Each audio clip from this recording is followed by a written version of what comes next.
नमस्कार दोस्तों, आज जो हम अध्याय करने जा रहे हैं उसका नाम है प्रकाश, परावर्तन तथा अपवर्तन। ये इस वीडियो का तीसरा भाग है। तो चलिए शुरुआत करते हैं ये जानते हुए कि इस वीडियो में हम जानेंगे क्या क्या। तो इस वीडियो में हम बात करने वाले हैं कि गोलीय दर्पणों का उपयोग क्या होता है, उसके बारे में हम जानेंगे, कुछ चिन्ह परिपाटी के बारे में, और उसके बाद हम जानेंगे दर्पण सूत्र तथा आवर्धन के बारे में। तो शुरुआत करनी है हमें ये जानते हुए कि गोलीय दर्पणों का उपयोग क्या है। परंतु इसके बारे में जानने से पहले जरा हम ये जान लेते हैं कि गोलीय दर्पणों से आखिर जो प्रतिबिंब बनते हैं वो किस तरीके से बनते हैं।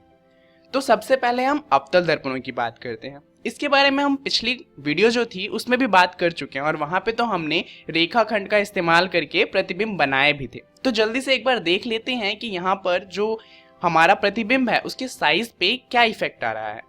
तो अगर हम देखें तो अनंत पर जब हमने वस्तु रखी थी तो बिंदु साइज का बना था। जब हमने इसे थोड़ा और पास लाया था तो जो हमारा प्रतिबिंब का आकार था वो थोड़ा छोटा हो गया।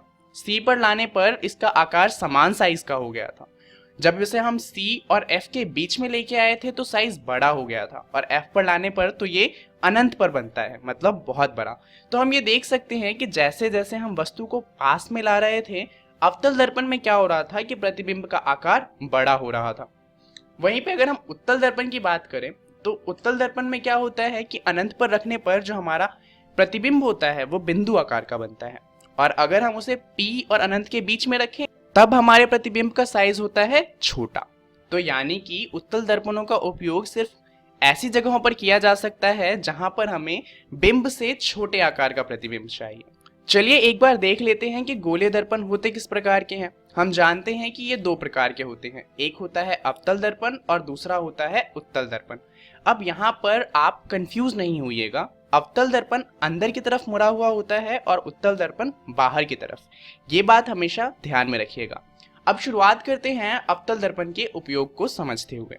अब हम जानते हैं कि अगर हम अवतल दर्पण के फोकस से अगर हम लाइट को पास करेंगे तो क्या होगा कि जो प्रकाश की किरण होगी वो जो हमारा मुख्य अक्ष है उसके समांतर जाएगी। तो अब फोकस पे मान लीजिए कि हम एक बल्ब लगाते हैं, तो होगा क्या कि बल्ब से जो रोशनी होगी वो जाएगी हमारे अवतल दर्पण पे, और अवतल दर्पण पे जब ये रोशनी जाएगी तो क्योंकि ये सारी रोशनी फोकस से आ रही है तो अवतल दर्पण से टकराने के बाद ये हमारे मुख्य अक्ष के समांतर जाएगी। तो इससे क्या होगा कि जितनी भी रोशनी होगी एक पतली सी रेखा बनाते हुए आगे की तरफ जाएगी। अब इस चीज का इस्तेमाल करते हैं हम टॉर्च के अंदर, इसी का इस्तेमाल होता है सर्च लाइट के अंदर, और वाहन के अग्रदीप में भी हम इसी का इस्तेमाल करते हैं, क्योंकि इससे होता क्या है कि हमें एक शक्तिशाली समांतर किरण मिलती है। तो अवतल दर्पण का एक इस्तेमाल तो ये हो गया कि हम टॉर्च, सर्च लाइट और वाहनों के अग्रदीप में शक्तिशाली समांतर किरण पाने के लिए इनका इस्तेमाल करते हैं। अब ये काम हम उत्तल दर्पण के साथ नहीं कर सकते, क्योंकि उत्तल दर्पण का जो फोकस होता है वो मिरर के अंदर पीछे की तरफ होता है और वहां पर बल्ब लगाना तो संभव ही नहीं। चलिए जानते हैं इसका दूसरा उपयोग क्या होता है। जैसा कि हम जानते हैं अवतल दर्पण में अगर हम कोई बल्ब पास में रखें तो उससे बड़ी इमेज बनेगी। तो बड़े साइज की इमेज के लिए इसका इस्तेमाल हम करते हैं सेविंग दर्पणों में, और इसका इस्तेमाल करते हैं डॉक्टर्स दांत को देखने के लिए, क्योंकि इन दोनों में ही हमें बिंब से बड़े आकार का प्रतिबिंब चाहिए होता है। जो हमारा अवतल दर्पण होता है उसका तीसरा उपयोग है सौर भट्टियों में, क्योंकि जैसा कि हमने पहले केस में देखा कि क्या हो रहा था, जब हम फोकस पे कुछ रखते थे तो सारी की सारी किरणें समांतर जाती थी। अब अगर कोई किरण समांतर आ रही होगी तो वो भी फोकस पे आएगी। अब सौर भट्टियों में क्या होता है कि हमें सौर ऊर्जा को एक जगह पर फोकस करना होता है। अब सूर्य तो हमसे अनंत जितना दूर ही समझ लीजिए, तो सूर्य की जितने भी किरणें अवतल दर्पण पे पड़ेंगी वो लगभग हमारे मुख्य अक्ष के समांतर ही होगी। तो इससे क्या होगा कि सारी की सारी रोशनी को एक ही जगह पर फोकस किया जा सकता है, और इसीलिए सौर भट्टियों में अवतल दर्पण का इस्तेमाल होता है। तो आपको ये समझ आ गया होगा। चलिए अब जानते हैं कि उत्तल दर्पणों का उपयोग कहाँ पर होता है। उत्तल दर्पणों का उपयोग हम करते हैं पश्य दृश्य विंग दर्पणों के रूप में, यानी कि जो हमारी कार होती है उसके रियर व्यू मिरर, या फिर ये कह लीजिए कि पीछे से जो हम देखते हैं कि कौन सी गाड़ी आ रही है और कौन सी नहीं, उसके रूप में किया जाता है। अब यहाँ पर देखिए कि बात क्या है कि हमारे पास जगह छोटी सी है, क्योंकि हम बहुत बड़े बड़े पश्च दृश्य दर्पण नहीं लगा सकते, परंतु हमें पीछे का बहुत बड़ा इलाका उस दर्पण के अंदर देखना है। यानी कि इलाका तो बड़ा है परंतु हमें उसका प्रतिबिंब कैसा चाहिए, छोटा। और उत्तल दर्पण की यही खासियत है कि वो बिंब का आकार जो होता है उससे छोटा प्रतिबिंब बनाता है, और इसीलिए इसे पश्च दृश्य दर्पणों के रूप में इस्तेमाल किया जाता है। अब ये तो खत्म हुआ, अब हमें जानना है चिन्ह परिपाटी के बारे में। तो यहाँ पर हम ये जानेंगे कि जो हमारा मिरर है, यानी कि जो हमारा दर्पण है, उससे कोई चीज़ अगर कितनी दूरी पे रखी गई हो तो उसे नापने के लिए हम किस तरह का चिन्ह लगाएंगे। अब ये जानना इसलिए ज़रूरी होता है क्योंकि इस अध्याय से जितने भी सवाल आते हैं वो ज़्यादातर न्यूमेरिकल्स होते हैं, और उसको सरल करने के लिए हमें चिन्ह परिपाटी जानना ज़रूरी हो जाता है। तो ये हमारा दर्पण है, ये उत्तल दर्पण या अवतल दर्पण दोनों में समान ही होते हैं। ये है मुख्य अक्ष और ये है हमारा ध्रुव। अब ध्रुव की खासियत ये है कि हम अगर किसी भी चीज़ की दूरी नापेंगे दर्पण से तो वो मुख्य अक्ष से ही नापी जाएगी। अब अगर कोई भी चीज़ बाईं तरफ है तो वहाँ पर हम नेगेटिव का साइन लगाएंगे, और कोई चीज़ अगर दाईं तरफ है तो उस पर पॉजिटिव का साइन लगेगा। इसी तरीके से कोई चीज़ अगर नीचे की तरफ है तो उस पर नेगेटिव का साइन लगेगा, और कोई सी चीज़ ऊपर की तरफ है तो उस पर पॉजिटिव का साइन लगेगा। चिन्ह परिपाटी के अंदर आपको बस ये 4 चीज़ें ही याद रखनी है कि किस तरफ किस तरह का साइन लगेगा, और ये बात ध्यान में रखना है कि जितनी भी दूरी आप नापेंगे वो सारी की सारी ध्रुव से नापी जाएगी। चलिए अब जानते हैं दर्पण सूत्र और आवर्धन के बारे में। अगर हम दर्पण सूत्र की बात करें तो दर्पण सूत्र होता है 1/v प्लस में 1/u बराबर में 1/f। यहाँ पर v का मतलब होता है प्रतिबिंब कितनी दूर है, u का मतलब होता है कि बिंब कितनी दूर है, और f हमारी फोकस दूरी होती है। चलिए एक बार देख लेते हैं कि दर्पण में इन दूरी को किस तरीके से नापना है। तो ये है हमारा दर्पण और ये है हमारा मुख्य अक्ष। अब यहाँ पर एक फोकस होगा और एक होगा हमारा वक्रता केंद्र, और ये है हमारा ध्रुव जहाँ से हमें सारी दूरी नापनी है। अब मान लीजिए कि ये है हमारा बिंब, तो इसकी दूरी हम नापेंगे ध्रुव से और इसे हम u का नाम देंगे।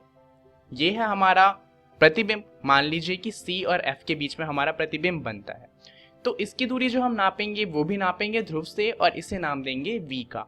और फोकस दूरी तो हमेशा समान ही रहती है, ध्रुव से f के बीच का जो दूरी होता है उसे कहा जाता है फोकस दूरी। तो इस तरीके से आपको जितनी भी दूरी है वो नापनी है। चलिए अब देखते हैं कि आवर्धन क्या होता है। आवर्धन को हम m से डिनोट करते हैं। अब आवर्धन के बारे में बात करने से पहले बात करते हैं इस मैग्नीफाइंग ग्लास की। अब इसका इस्तेमाल हम बचपन में करते थे किसी भी चीज़ को बड़ा करके देखने के लिए। आवर्धन भी कुछ कुछ ऐसा ही होता है। दरअसल आवर्धन का मतलब होता है कि जो हमारा बिंब है उसके कंपेयर में जो हमारा प्रतिबिंब है वो कितना ज़्यादा बड़ा है या फिर कितना ज़्यादा छोटा है। तो अगर हम आवर्धन की डेफिनेशन की बात करें तो वो है गोलीय दर्पणों द्वारा उत्पन्न आवर्धन वह अपेक्षिक विस्तार है जिससे ज्ञात होता है कि कोई प्रतिबिंब बिंब की अपेक्षा कितना गुना आवर्धित है। अब जरूरी नहीं है कि जो हमारा प्रतिबिंब है वो बड़ा ही हो, क्योंकि वो छोटा भी हो सकता है। तो आवर्धन की अगर वैल्यू आती है 1, इसका मतलब जो बिंब है और प्रतिबिंब है वो समान आकार के हैं। 1 से अगर छोटी आती है इसका मतलब जो प्रतिबिंब है वो छोटा है, और 1 से बड़ी आती है इसका मतलब जो प्रतिबिंब है वो बिंब के मुकाबले ज्यादा बड़ा है। आवर्धन का जो सूत्र होता है वो होता है m बराबर में प्रतिबिंब की ऊंचाई जिसे हम h डैश लिखते हैं अपॉन में बिंब की ऊंचाई जिसे हम h लिखते हैं। तो चलिए इसे भी देख लेते हैं कि जो हमारा शीशा होगा यानी कि दर्पण होगा उसमें कैसे नापना है। तो ये हमारा शीशा है और यहाँ पर ये मान लीजिए कि हमारा बिंब है, तो इसकी जो ऊंचाई होगी उसे कहा जाएगा h, और जो हमारा प्रतिबिंब होगा उसकी ऊंचाई को कहा जाएगा h डैश, और h डैश अपॉन में h वो हमारा आ जाएगा आवर्धन। अब मान लीजिए कि ऐसा होता है कि हमें ना तो बिंब की ऊंचाई पता है और ना ही प्रतिबिंब की, तो उसमें हम आवर्धन कैसे निकालेंगे। दरअसल आवर्धन जो होता है वो बिंब की दूरी और प्रतिबिंब की दूरी पर भी निर्भर करता है। तो अगर बिंब की दूरी जो कि u होती है और प्रतिबिंब की दूरी जिसे हम v कहते हैं, तो उस केस में जो हमारा m होगा वो बराबर होगा h डैश अपॉन h, जो कि तो होता ही है, और ये माइनस v अपॉन u के भी बराबर होगा। तो अगर हमारे पास बिंब और प्रतिबिंब की ऊंचाई नहीं है तो वहां पर हम बिंब की दूरी और प्रतिबिंब की दूरी का इस्तेमाल करके भी आवर्धन को निकाल सकते हैं, परंतु ध्यान दीजिए कि यहाँ पर एक माइनस का साइन भी आ जाएगा। अब अगर आपका जो आवर्धन है वो नेगेटिव आता है तो इसका मतलब ये है कि जो प्रतिबिंब बनेगा वो वास्तविक बनेगा, यानी कि जिस तरफ हमारा शीशा है या दर्पण है उसी तरफ हमारी प्रतिबिंब भी बनेगी। परंतु अगर m का जो वैल्यू है वो पॉजिटिव आता है, इसका मतलब प्रतिबिंब आभासी है और जो हमारा दर्पण है उसके अंदर प्रतिबिंब बनेगा।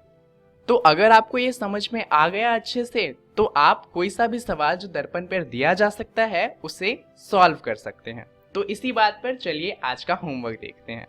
ये प्रश्न है जो आपको घर से सॉल्व करके लाना है। प्रश्न है कि किसी ऑटोमोबाइल के पीछे का दृश्य देखने के लिए उपयोग होने वाले उत्तल दर्पण की वक्रता त्रिज्या है 3 मीटर।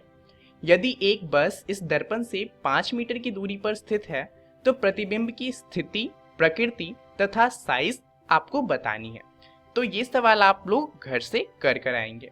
इसका उत्तर है कि प्रतिबिंब आभासी होगा, सीधा होगा तथा साइज में बिंब से छोटा होगा 0.23 गुना। तो कोशिश करिएगा कि आपका उत्तर भी यही आ सके। तो चलिए जान लेते हैं कि इस वीडियो में हमने क्या क्या जाना। इस वीडियो में हमने जाना कि गोले दर्पणों का उपयोग क्या होता है और उसके अलावा हमने जाना चिन्ह परिपाटी और दर्पण सूत्र तथा आवर्धन के बारे में। अब इन सभी के बारे में आपको अपनी बुक NCERT जो है उसके अध्याय प्रकाश, परावर्तन तथा अपवर्तन में पढ़ना है। इसके अलावा अगली वीडियो में हम बात करेंगे अपवर्तन तथा अपवर्तनांक के बारे में, तो आप लोग इसके बारे में भी पढ़कर आइएगा। इस वीडियो के लिए इतना ही, धन्यवाद।